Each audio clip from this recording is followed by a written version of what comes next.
Ceci est un livre audio autogénéré par Google. Logique sociale. Collection dirigée par Bruno Pequignot. En réunissant des chercheurs, des praticiens et des essayistes, même si la dominante reste universitaire, la collection Logique sociale entend favoriser les liens entre la recherche non finalisée et l'action sociale.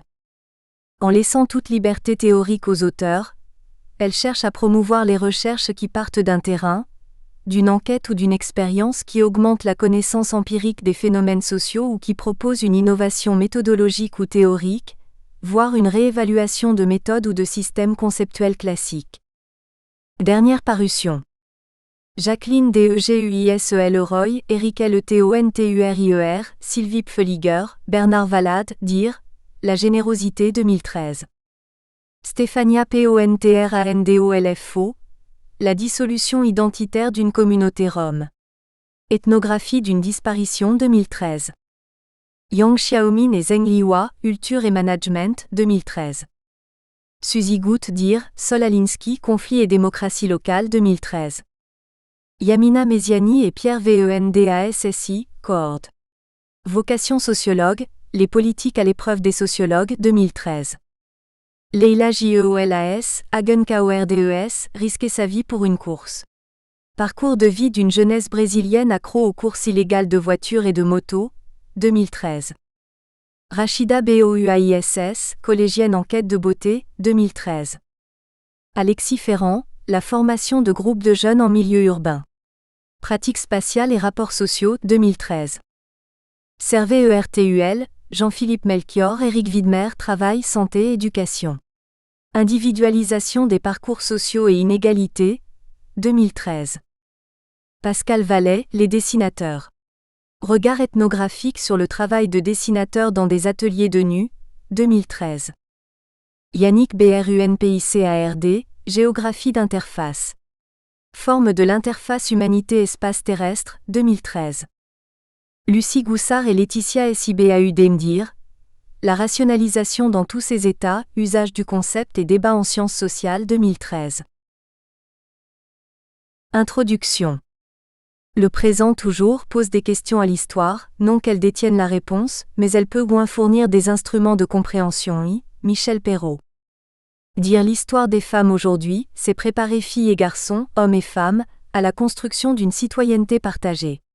Initier nos contemporains à leur éducation, à leur créativité, à leur lutte, suppose l'ouverture à la connaissance, à des débats éclairants, à la construction de problématiques efficaces illustrées par des études de cas réfléchies.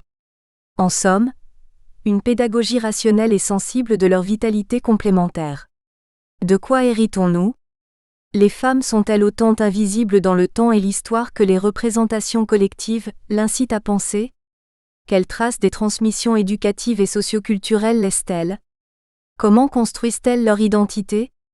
S'il est vrai qu'aujourd'hui un long chemin a été parcouru, IVG, autorité paternelle, licenciement d'une femme enceinte, droit de vote, éligibilité, pourtant les problèmes persistent. Dans les pouvoirs, la cité et dans la transmission des savoirs, l'histoire au féminin et au masculin constitue une question majeure au XXIe siècle. L'histoire des femmes et du genre reste non plus un tabou, mais un sujet délicat voire sensible. Est-ce lié à un effet de mode ou au réveil d'une conscience sociale ? Le 18 février 2010, une grande page débat titre « L'émancipation des femmes est-elle en train de régresser ?» Le 8 mars 2010, dans le même journal, on lit à la une « Où sont les femmes ?» En 2011 paraît La plus belle histoire des femmes, preuve de la vitalité des réflexions. Cependant, l'égalité des salaires et la parité politique ne sont pas effectivement appliquées en France. On assiste ainsi à un entre le dire et le faire. Par conséquent, il est impératif de se demander comment et pourquoi éduquer les citoyens d'aujourd'hui, pour repenser à la fois les pratiques d'apprentissage et professionnelles. Au cœur même de ces problématiques se loge la question centrale de l'altérité dans les sociétés démocratiques. Quels outils et quels concepts mettre au service de la formation ? Apprendre le temps des femmes dans la longue durée, et sans doute, développer la capacité à s'ouvrir, à anticiper, à se projeter dans le futur demeure un objectif civique et sociétal. Parfois des Françaises d'exception, migrantes ou pas, ont participé à la dynamique de l'Occident et ouvert des voies curieuses et novatrices à la réalisation de soi. Leur parcours de vie permet sans doute de comprendre la construction plurielle des identités collectives, l'essence même de la liberté tout en étayant nos hypothèses de recherche. Ainsi, à partir d'une exigence citoyenne liée à l'éducation, on interrogera la portée des héritages socio-historiques en les contextualisant, sans omettre la question des valeurs et de leur légitimité, celle des normes, des contraintes, des résistances à l'évolution des mentalités. De façon synthétique, la problématique de l'ouvrage pourrait s'exprimer et se lire à partir de ce schéma au cœur duquel se loge la question de l'altérité, interrogation qui convoque conscience et responsabilité tant collective qu'individuelle. À éduquer citoyens et citoyennes, oui, mais comment et pourquoi ? 1. Ce qui fait problème, argumentaire et réflexion. La construction de l'identité féminine, question sociale par excellence, résulte d'une part de l'éducation qu'hommes et femmes dans une société donnée reçoivent et d'autre part, de sa reproduction, de son questionnement ou de sa contestation. Dans les sociétés occidentales et en France plus particulièrement, où le Code Napoléon a fixé les femmes dans leur situation de mineures, bien des études montrent combien elles tendent parfois à perpétuer aujourd'hui encore cet état de fait, malgré les discours institutionnels et la législation concernant leur égalité par rapport aux hommes. Hiatus et distorsion. Une commande civique et institutionnelle, nationale et européenne. Dès la Troisième République, les politiques veulent faire de l'école le creuset de l'unité nationale. En promouvant des programmes de formation spécifiques à l'un et l'autre sexe, l'école devient en France accessible, selon les principes de laïcité et de gratuité mais pas encore de mixité. À ce titre, elle reproduit fortement l'héritage légué en matière de formation au féminin. Les contraintes d'intégration scolaire socio-historique et sexuée conduisent à donner aux filles une éducation morale spécifique, inscrite au cœur de la trilogie « Bonne épouse, bonne femme, bonne ménagère ». Le champ des connaissances, tronqué par la sélection des textes d'études choisis et des travaux proposés, découle du contrôle sociopolitique. Ainsi lit-on dans la revue universitaire en 1909, sous la plume de l'historien Charles Seigneau-Beauce, le cadre général de l'éducation pour les jeunes filles, non dénué d'arrière-pensée. On y retrouve en effet des arguments réutilisés lors des débats sur le droit de vote en 1919. Elles sont sous influence. Les jeunes filles intelligentes sortant du lycée pourraient s'intéresser à la vie de leur temps et se faire sur les événements une opinion personnelle, sans adopter aveuglément celle de leur journal, de leur revue ou de leur entourage. Rien n'importe plus que de fortifier l'éducation historique de nos jeunes filles, c'est les préparer à bien remplir leur rôle civique. Le préambule de la Constitution de 1958 proclame « La loi garantit à la femme dans tous les domaines des droits égaux à ceux des hommes ».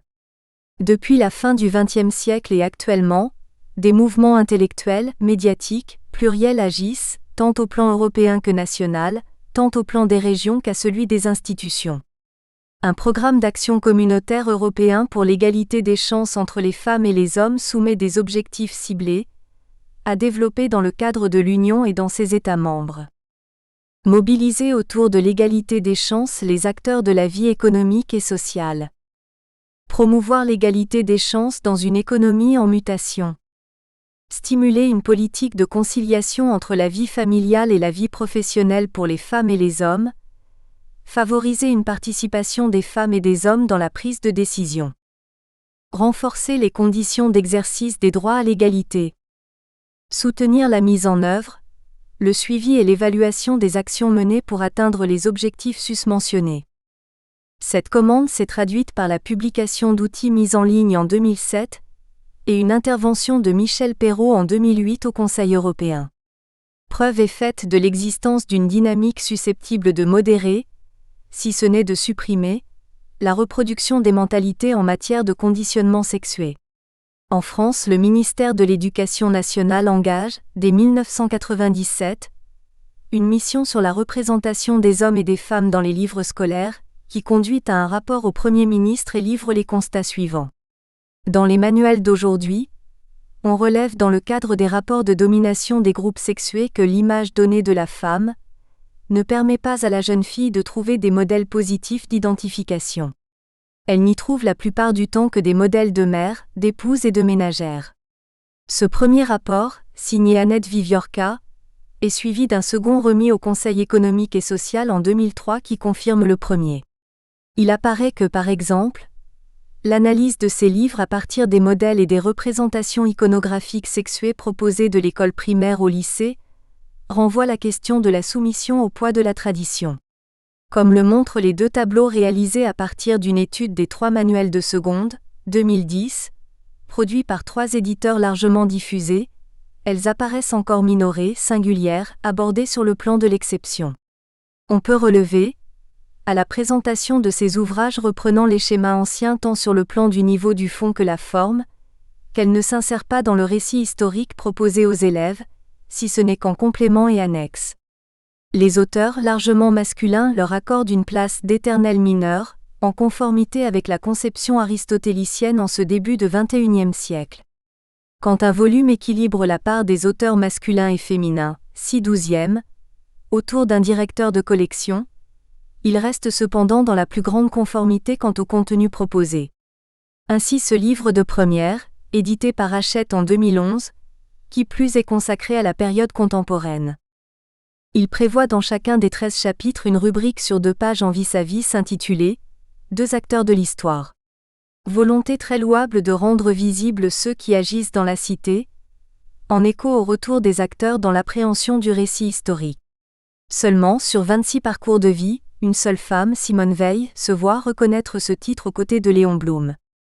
De quoi conforter les élèves dans la vision masculine de l'histoire. Le même ouvrage propose 61 biographies en fin de livre. 2 femmes, S. Veil et Elle Weiss, font figure d'exception dans ce panthéon masculin. Seul le 13e et dernier chapitre se compose d'une leçon et de 2 dossiers consacrés aux femmes. Une histoire appendice, qui ne fait que traduire à minima le programme. Au-delà, ces contenus prévus pour enseignants et élèves ne renvoient-ils pas de façon non explicite à des formes de pédagogie du conditionnement et de reproduction des valeurs, place et rôle et statut pour les 2 sexes? Cette formation implicite est susceptible d'induire sans doute leur choix professionnel comme leur développement futur. Si l'on dépasse l'analyse globale des livres scolaires et que l'on s'intéresse par exemple à la période médiévale où les femmes ont des rôles majeurs, on observe qu'elles peuvent être totalement omises et oubliées. Dans la relation au féminin et au masculin, force est de constater que l'élève n'est pas orienté dans sa formation première vers un développement de l'esprit critique ouvert à l'égalité et à la mixité. L'action et le développement au masculin vont de soi. Pour preuve, ces 3 chapitres de 46 pages consacrés au Moyen-Âge extraits du manuel Belin paru en 2010, où ne figure aucune référence féminine, aucun texte et où seule une iconographie, conque, laisse avoir une dimension féminine. La conclusion des 3 chapitres où les élèves sont conviés à retenir l'essentiel en 21 lignes renforce encore cette vision d'un univers masculin, comme si l'on faisait fi des recherches récentes qui soulignent les fonctions conséquentes des abbesses, des femmes de cour, des femmes de pouvoir ou des artistes. Où sont-elles donc? Pourquoi cette occultation du monde réel associant acteurs et actrices? 1. La chrétienté regroupe l'ensemble des sociétés européennes qui trouvent leur unité dans l'appartenance au christianisme. Elles sont encadrées par les hommes d'Église, les clercs, chargés de guider les laïcs vers le salut, et les moines qui vivent en retrait du monde pris pour l'ensemble de la société.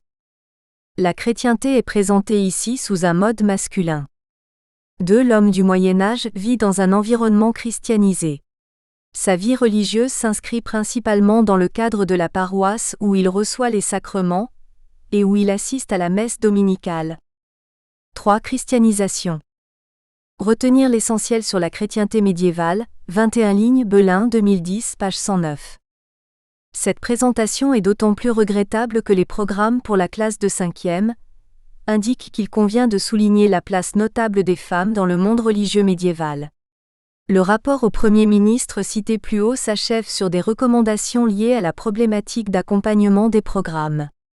Il valorise les conseils d'intensification du dialogue avec les directeurs éditoriaux sur ce sujet, la nécessité de formation des élèves comme des enseignants à la citoyenneté active, en facilitant les interventions en classe de spécialistes du droit et des libertés publiques. Les fonctions, les statuts, les droits des femmes dans l'histoire passée et présente ne sont plus totalement exclus des programmes d'enseignement, en relation avec les différents textes juridiques et institutionnels parus depuis mars 2000, voire même plus anciens. Dès 1982, un arrêté est promulgué contre les préjugés sexistes à l'école, complété par le Code de l'éducation de 2005 actualisé en 2010. Les écoles, les collèges, les lycées et les établissements d'enseignement supérieur sont chargés de transmettre et de faire acquérir connaissances et méthodes de travail. Cette commande institutionnelle est désormais explicite concernant la mixité. Il contribue à favoriser la mixité et l'égalité entre les hommes et les femmes, notamment en matière d'orientation. Il concourt à l'éducation, à la responsabilité civique et participe à la prévention de la délinquance. Ils assurent une formation à la connaissance et au respect des droits de la personne ainsi qu'à la compréhension des situations concrètes qui y portent atteinte. Dans le socle commun de compétences pilier 6, on précise même que parmi les attitudes à évaluer, le respect de l'autre sexe doit être pris en compte. En plus grande synergie avec les dynamiques de recherche, en raison de la demande sociale et des enjeux civiques, les programmes d'histoire des arts, de CJS les plus récents qui se mettent en œuvre depuis 2007 à 2008 dans L'. Enseignement primaire et secondaire sont désormais un peu plus explicites et ne se limitent pas à la présence des femmes pendant les conflits, munitionnettes, ou aux suffragettes, proposant des pistes et des exemples plus ouverts et concrets. Cependant, les contenus restent majoritairement masculins et peu équilibrés. Programme de géographie par exemple. Des actions de formation sont proposées pour donner des outils et enrichir la réflexion. Au niveau régional, programme d'enquête, projet de régulation des comportements socio-sexués, formation académique, concours et prix, prix de la vocation scientifique, se réalisent à l'initiative des conseils régionaux et des rectorats.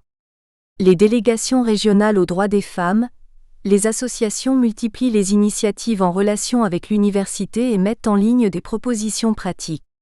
Quand les filles s'orientent en masse dans les sections sanitaires et sociales, dans les séries littéraires, il s'agit de réguler les savoirs et de développer la conscience éclairée du soi féminin, l'étendue des possibles. Enfin, au niveau institutionnel, dans le cadre de l'ouverture à la pluridisciplinarité des chercheurs, des actions à dimension universitaire se mettent en place et concernent le secteur large des sciences humaines. Par ailleurs, les rectorats, par l'intermédiaire des services académiques d'information et d'orientation, ont offert, depuis septembre 1998, des postes de délégués à l'égalité des chances dans l'accès à la qualification et à l'emploi. Tous les corps de l'éducation nationale sont désormais concernés. Cet extrait de la Convention interministérielle du 29 juin 2006 montre que tous les secteurs de la société et de l'emploi sont impliqués. Entre 1984 et 1989, des conventions bilatérales ont été signées entre les ministères chargés de l'Éducation nationale et des droits des femmes visant essentiellement à favoriser la diversification des choix professionnels des jeunes filles. Une démarche interministérielle plus ambitieuse a ensuite été entreprise dans le cadre de la Convention du 25 février 2000, afin de travailler également à la modification des stéréotypes de sexe qui influent sur les choix d'orientation, et à la promotion d'une éducation fondée sur le respect mutuel. La Convention interministérielle de 2000, qui vient aujourd'hui à terme, a permis d'encadrer et de pérenniser l'action menée en faveur de l'égalité entre les sexes dans le système éducation. Par la présente convention, les parties signataires s'engagent à renforcer l'action ministérielle pour la promotion de l'égalité entre les sexes dans le système éducatif. Depuis cette date, au-delà des contenus des programmes disciplinaires ou des programmes d'éducation civique qui évoluent peu à peu pour insérer la dimension du genre, on cherche à transmettre une culture de l'égalité à celles et ceux qui construiront la société de demain. Il s'agit de promouvoir dans le cadre du système éducatif l'égalité entre les sexes, et ainsi de faire évoluer la société dans son ensemble. Cet apprentissage de l'égalité, basé sur le respect de l'autre sexe, implique notamment la mise en œuvre d'actions de prévention des comportements et violences sexistes, ce qui conduit à développer la thématique de l'égalité entre les sexes dans les divers enseignements, valoriser le rôle des femmes dans les enseignements dispensés, inciter les professionnels de L'. Édition à renforcer la place des femmes dans les manuels scolaires et écarter tout stéréotype sexiste de ces supports pédagogiques, mettre en place des actions de sensibilisation aux stéréotypes sexistes véhiculés dans les médias. Développer dans les établissements d'enseignement supérieur et de recherche les études et recherches sur le genre. B. Pratiques décalées. Ces injonctions visent, on le voit bien, à repenser simultanément pratiques de formation et pratiques professionnelles, afin que parité et altérité se conjuguent dans un cadre consensuellement humaniste et démocratique. Partenariats écoles-administrations-entreprises sont susceptibles de contribuer à la déconstruction des a priori, à la reconstruction des regards et des comportements entre les sexes. Ils conduiraient à élargir la compréhension du concept d'altérité, à renforcer la perception du soi-même comme un ou une autre, comme l'affirme Paul Ricoeur. La prise de conscience et prise de risque. Les partenaires ainsi formés acquièrent une expertise supplémentaire qui leur permet d'accéder à la responsabilité de l'autre comme d'eux-mêmes, à une liberté commune. Entre déstabilisation, désir de formation, dynamique d'apprentissage, le partenaire constitue une médiation dans le triangle enseigné-enseignant-savoir, savoir sur soi, savoir sur l'autre, sur la société. Les recherches initiées dès 1995 et publiées en 1997 par le Service aux droits des femmes, en collaboration avec l'ENSULM et l'INRP, sur l'orientation des jeunes filles et garçons après le baccalauréat S, montrent que préjugés et attitudes quotidiennes au sein de la société de la famille concourent, en association avec École, à créer un déterminisme social chez les jeunes, ce qui perpétue une conception différenciée des rôles masculins et féminins et au-delà, un modèle éducatif traditionnel. Face au savoir qui entre dans la construction du projet de vie, on observe qu'à côté des garçons, les filles scolarisées adoptent des comportements de repli, adaptent leur conduite dans le sens de l'infériorité. Face aux garçons, elles sous-estiment leurs résultats, tendent à leur laisser la première place. Au-delà des acquis sociaux, des ouvertures proposées au développement, les modèles éducatifs sexués restent conservés et perpétués. Tout au long du cursus scolaire, les principaux indicateurs, évaluation, redoublement, réussite aux examens, confirment que les filles obtiennent de meilleurs résultats scolaires que les garçons. Lors des évaluations du CE2, elles sont meilleures en français et un peu moins performantes en mathématiques. Au collège, les filles redoublent moins que les garçons. À 14 ans, elles sont pour les 2/3 en classe de 3e contre la moitié pour les garçons 2010. Au lycée, les filles obtiennent de meilleurs résultats. Elles sont 8,8% de plus que les jeunes gens à se diriger vers les secondes générales et professionnelles. Depuis qu'elles ont le droit d'accès à l'examen 1924, les jeunes filles réussissent le baccalauréat plus aisément que les garçons. 82% contre 77% 2010. Actuellement, 68,5% des filles d'une classe d'âge obtiennent ce diplôme, soit près de 12% de plus que les garçons. Cependant, en 2013, elles n'ont pas de parcours scolaire identique et n'effectuent pas les mêmes choix d'orientation. Elles délaissent toujours plus les filières scientifiques et techniques, et choisissent des options différentes, plus enclines à penser à l'équilibre futur de leur vie personnelle et professionnelle. Dans les classes préparatoires aux grandes écoles, 75% des élèves inscrits dans les filières littéraires sont des filles pour 30% dans les cursus scientifiques. À résultats égaux, elles ne s'investissent pas ou peu dans les sciences. Seulement 23% des diplômes d'ingénieurs sont délivrés à des femmes 2010. Ces choix induisent des différences notables sur leur insertion dans la population active. Ainsi, dans la France de 2012, elles ne représentent que 34% des cadres et 85% des personnels de santé. Seulement, 13% des professeurs d'université sont des femmes. Les garçons restent tournés vers la réussite dans la sphère publique et le rapport socio-économique. Ils veulent un bon métier. Aussi faut-il agir tant dans la formation scolaire que dans celle des entreprises. Comme l'exprime Joyce Ormand dans un dialogue avec la sociologue Dominique Méda, le combat féministe est un combat pour unir nos forces contre cet ennemi commun, les assignations de genre. Face à cette déconstruction de la féminité, certains hommes commencent à s'interroger sur leur propre virilité. Si les femmes ne sont pas naturellement vouées à confectionner des tartes aux pommes, alors les hommes ne sont pas naturellement voués à faire la guerre. Les filles, devant une pression demeurée moins forte, s'orientent préférant d'abord la notion de plaisir avant celle de stratégie, dans la mesure où elles ne sont pas poussées par leur mère, où elles ne sont pas aînées de leur fratrie ou n'appartiennent pas à une fratrie exclusivement féminine. Nicole Mosconi, dans Femmes et Savoir précise le fait qu'au sein de la dynamique interactionnelle de la classe, les modèles culturels implicites sont véhiculés et perpétués dans le cadre de la relation entre les sexes. L'expérience scolaire au masculin ou au féminin exprime, au travers des attitudes mises en œuvre au sein du triangle pédagogique, maître, élève, savoir, une différenciation sexuée marquée.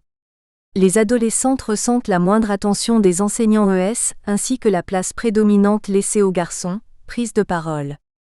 La place de l'autre pour elles devient ainsi naturelle, dans son rapport dominant comme allant de soi.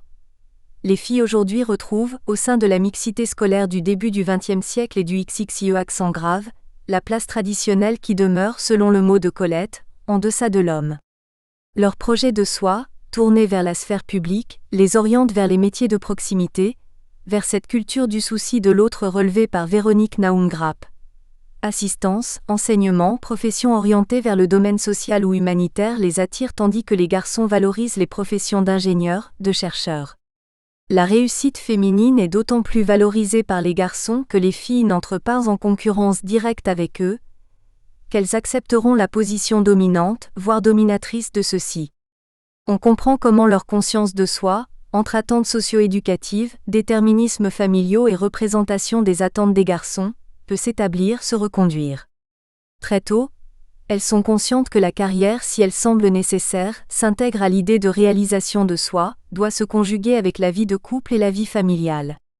Dès l'âge de 18 ans, la plupart d'entre elles ont fait le choix d'opter pour un futur mariage ou un PACS et la maternité. Aujourd'hui comme hier, elles se préparent prioritairement à la rencontre de l'homme, l'envisagent comme pôle central à la réalisation de leur existence. C'est à partir de l'équilibre psycho-affectif attendu qu'elles organisent leur stratégie scolaire.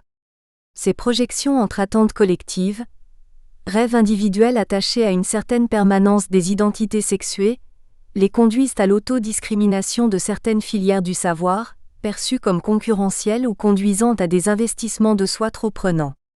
Privilégiant la réussite de leur vie affective, elles en viennent à l'autocensure des savoirs et des ambitions dans la sphère publique. D'autres enquêtes de terrain corroborent ces constats. Ainsi celle conduite dès 1996, dans le cadre de la délégation régionale aux droits des femmes de Bretagne, manifeste les difficultés d'insertion professionnelle des jeunes filles dans les missions locales. Entre représentation du monde professionnel, conscience de soi et niveau de scolarisation, elles se heurtent, dans la recherche d'emploi, à des comportements intégrés de réserve qui, dans l'ouverture du champ de concurrence, fait la part belle aux garçons. La discrimination des employeurs face au choix de leur personnel traduit le maintien des préjugés en défaveur du féminin. La perpétuation des mentalités socio-historiques opère entre éducation donnée, conscience de soi des filles et attente sociale du groupe constitué. Des enquêtes plus récentes confirment les différences assumées, quant au choix transgénérationnel, par les filles et les garçons. Il est alors aisé de convenir que les phénomènes de reproduction, conscients ou inconscients, des processus éducatifs légués par l'histoire touchent les comportements socio-sexués, établissent les consciences de soi de chacun des sexes, véhiculent des identités qui, pour conformes qu'elles soient encore aux mentalités sans doute dominantes, n'en font pas moins échec aux nouveaux besoins sociaux. Quand les jeunes femmes, conformément à l'héritage reçu, s'autocensurent, dans leur accès au savoir et dans leur développement personnel, de façon quasi collective, il convient sans doute d'engager la réflexion à propos de la régulation des processus comportementaux sexués, prompts à faire barrage au développement et aux intérêts de promotion de l'un ou l'autre sexe. À ce titre, il ne s'agit ni de nier ni de sous-estimer la différence entre les sexes, sachant que les femmes paient à la reproduction un tribut beaucoup plus élevé que celui acquitté par les hommes. Ce serait saper les efforts que les femmes pourraient entreprendre pour aménager leurs différences et la faire respecter. Cependant, il s'agit sans doute de l'éclairer, d'en faire émerger à la conscience collective et individuelle ses potentialités. Si le legs ancestral représente un paramètre fort de la construction des identités sexuées, nous espérons que vous avez apprécié cet aperçu.